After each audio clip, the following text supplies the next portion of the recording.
Hello friends, CKD stock market news channel में आप सभी का स्वागत करता हूं और आप सभी को नए साल की हार्दिक शुभकामनाएं। अपने इन्वेस्टमेंट को अच्छे से मैनेज कीजिए, किसी बढ़िया फाइनेंशियल एडवाइज़र से पूछकर इन्वेस्ट कीजिए, सोच समझ के इन्वेस्ट करें। एक एक पैसा बहुत इंपॉर्टेंट है।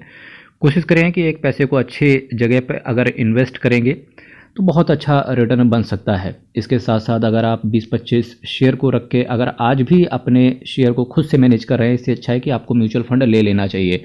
जब कभी शेयर्स की बात हो तो 2-4-5 अगर शेयर्स अगर आपके पोर्टफोलियो में है तब कोई दिक्कत नहीं है। अदरवाइज़ अगर आपके पोर्टफोलियो में 15-20 शेयर से ऊपर है तब डेफिनेटली आपको म्यूचुअल फंड्स के माध्यम से चले जाना चाहिए, क्योंकि म्यूचुअल फंड्स में एक प्रॉपर बंदा मिल जाता है आपके पैसे को मैनेज करने के लिए और चीज़ें भी यहाँ पर काफ़ी हद तक व्यवस्थित रहती हैं। इसी सीरीज़ में आज मैं आपके सामने बहुत ही ताबड़तोड़ तरीके से रिटर्न देने वाला, साथ ही साथ मैंने इन्वेस्टर्स के रिस्क का भी ध्यान रखा है कि उसको भी मिनिमाइज़ किया जा सके। इस वजह से मैंने एक मल्टी एसेट एलोकेशन फंड को आपके सामने चुना है। नेट एसेट वैल्यू की बात करेंगे 113 रुपये का है। एक साल में रिटर्न की बात करेंगे तो 23% का CAGR है। म्यूचुअल फंड में आप सभी को पता होना चाहिए कि रिटर्न आपको कंपाउंड होकर के मिलता है। एक्चुअली में अगर आप थोड़ा सा और गहराई से सोचेंगे होता क्या है, कंपाउंड यहाँ पर क्यों होता है, सोचिए थोड़ा सा, क्योंकि अल्टीमेटली अभी मैं आगे चल के बात करूँगा कि आपका जो पैसा है वो शेयर्स के अंदर लगा रहता है। ठीक है, अब जब शेयर मार्केट खुलता है, सपोज दैट कोई शेयर 3000 रुपये का है, अगर वो 50 रुपये पहुँच गया है तो नेक्स्ट डे उसका प्राइस हो गया 3050 रुपये। उसके नेक्स्ट डे अगर वो 2% ऊपर जाएगा तो 3050 के ऊपर जाएगा, तो यानी कि वो कंपाउंड कर गया पर डे। इसी वजह से आपका म्यूचुअल फंड भी कंपाउंड कर जाता है, तो इस चीज़ पर आप ध्यान रखें। एक साल में जो रिटर्न है 23% का CAGR है, 3 साल में 30% का CAGR, 5 साल में देखिए 25% का CAGR। जबकि आप मल्टी एसेट एलोकेशन फंड की बात करते हो तो यहाँ पर आपका रिस्क कम हो जाता है। इसी वजह से आपका रिटर्न भी 14-15% के आसपास आकर के रुक जाता है। पर इस म्यूचुअल फंड ने देखिए एक साल में क्या ताबड़तोड़ तरीके से रिटर्न बना के दिया है, जो कि 23%, यानी कि एक स्मॉल कैप कैटेगरी का रिटर्न दिया है। उसके बावजूद भी कि ये म्यूचुअल फंड जो है वो एक मल्टी एसेट एलोकेशन फंड से आता है। म्यूचुअल फंड में रिस्क इस वजह से भी हाई होता है कि देखिए 92 रुपये का NAV है, कहाँ तक गिर गया 87 तक। तो हो सकता है कि अगर आपका पैसा 1 लाख रुपए डाला है तो हो सकता है वो 20,000 हो जाए, हो सकता है वो 30,000 ही रह जाए। ठीक है, अल्टीमेटली अगर आपका म्यूचुअल फंड में नज़रिया लॉन्ग टर्म का है तो देखिए जिसका ये 93 रुपये के NAV से जिसने खरीदा 88 पे अगर किसी ने बेच दिया होगा तो आज NAV देखो 113 रुपये के ऊपर है। तो इस चीज़ को फॉलो करके चलें कि म्यूचुअल फंड में जितना हो सके उतना टाइम देंगे उतना अच्छा रिटर्न आपको मिलेगा। रिस्क म्यूचुअल फंड के अंदर वेरिया ही होता है। यहाँ पर वैल्यू रिसर्च ने इस म्यूचुअल फंड को 5 आउट ऑफ 5 रेट किया हुआ है। मल्टी एसेट एलोकेशन की कैटेगरी में इस म्यूचुअल फंड को टॉप पर रखा गया है। इस म्यूचुअल फंड का जबकि मैं बार बार नाम ले रहा हूँ, आगे चल के आपको नाम के बारे में भी पता चलेगा। ऊपर ऑलरेडी आप नाम देख सकते हैं।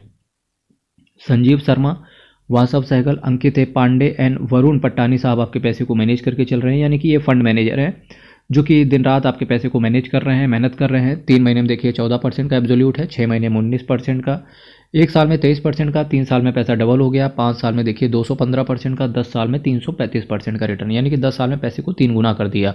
अगर आप फिक्स डिपॉजिट के बियॉन्ड देखें, LIC की किसी पॉलिसी के बियॉन्ड देखें, पोस्ट ऑफिस की स्कीम के बियॉन्ड देखें, तब उससे तो यार 10 साल में 3 गुना पैसा कर दिया तो बहुत अच्छा, बहुत सुलभ दिखता है। ठीक है, quant multi cap multi asset fund direct growth की मैं आपके सामने बात करके चल रहा हूँ। देखिए मल्टी कैप फंड अलग होता है, मल्टी एसेट एलोकेशन फंड अलग होता है। ठीक है, क्वांट नाम फिर से आप सभी लोग एक बार दोहराएंगे, quant multi asset fund direct growth. 1153 crore का इसका एसेट साइज है, 0.61% का एक छोटा सा ये एक्सपेंस रेशियो चार्ज करके चल रहे हैं, 6.55% का ये कैश होल्ड करके चल रहे हैं। S&P BSE 200 total return index को ही बेंचमार्क की तरह फॉलो करते हैं। अगर आपके पास इस तरीके कोई भी म्यूचुअल फंड है, सबसे पहले उसका बेंचमार्क देखिए। अगर वो मल्टी एसेट एलोकेशन फंड से आता है, अगर वो 1.5-2% से ज़्यादा का जिस दिन ये बेंचमार्क गिर जाए उस दिन आपको यहाँ पर लमसम करने की चेष्टा या एक SIP करने की चेष्टा करनी चाहिए। SIP तो यार हर महीने अगर आपकी चल रही है तो उसको कभी गिराए नहीं। अल्टीमेटली होता है क्या है, कई बार इन्वेस्टर्स लमसम करने के लिए एक मुश्त रकम अपने पास रखे होता है, तो उस सिनेरियो में ज़रूरी है कि जब ये बेंचमार्क 1% से ज़्यादा का गिर जाए तो वहाँ पर कोशिश करें, 1% या 2% से ज़्यादा गिर जाए वहाँ पर कोशिश करें एक छोटा सा लमसम अमाउंट डाल दें। 15 दिन के अंदर निकलने की कोशिश करेंगे तो 1% का अलग से एग्जिट लोड आएगा, इस पर भी आप ध्यान रखें। बात करेंगे कि किस वजह से रिस्क इसका कम हो जाता है, तो देखिए यहाँ से निप्पॉन इंडिया ETF गोल्ड 20 के अंदर पैसा पड़ा हुआ है। ठीक है, Reliance industries, Jio financial, government of India के कुछ बॉन्ड्स वगैरह भी हैं orchid pharma Nippon India silver ETF के अंदर है, आईसीआईसीआई प्रूडेंशियल सिल्वर ईटीएफ के अंदर है, Signature Global India Limited, Adani Power, GAIL India, Bikaji Foods, Tata Communication, Vishnu Prakash, R Pungalia Limited, IQ Lighting, Magma Fincorp, Jindal Steel, Hindalco Industries, Ambuja Cement, Kotak Gold ETF के अंदर, Axis Gold ETF, Quant Gilt Fund, SBI Gold ETF, HDFC Gold Exchange Traded Fund, UTI Gold Exchange Traded Fund यानी कि ETF हो गया ये, Aditya Birla Sun Life Gold ETF. इसके साथ साथ अगर बात करें कि कुछ फिक्स्ड सिक्योरिटीज़ के अंदर भी पैसा गया है तो वहाँ से देखिए गोल्ड के अंदर है, सिल्वर के अंदर है, रेपो के अंदर है, गवर्नमेंट ऑफ इंडिया सिक्योरिटीज़ के अंदर है, NCA, HDL, gold future, net receivables, CBLO, CGL, reserve repo, reverse repo, margin money, ST dap and net payables, यहाँ पर आपका पैसा पड़ा हुआ है। अब अगर मैं आपके सामने क्वांट एएमसी के टोटल एएमसी के बारे में बात करें तो देखिए एयूएम देखिए कितना तगड़ा है, 41,821 करोड़ का एयूएम है, 68 स्कीम के साथ ही आते हैं। मेरे भाई चैनल को सब्सक्राइब कीजिएगा। अगेन आप सभी को न्यू ईयर की हार्दिक शुभकामनाएं। कोई कमेंट रखना हो कमेंट बॉक्स आपके लिए खुला है, पर्सनल बात करनी हो तो व्हाट्सएप पर आप कमेंट वहाँ पर मैसेज ड्रॉप कर दीजिएगा, रिप्लाई आएगा आपका।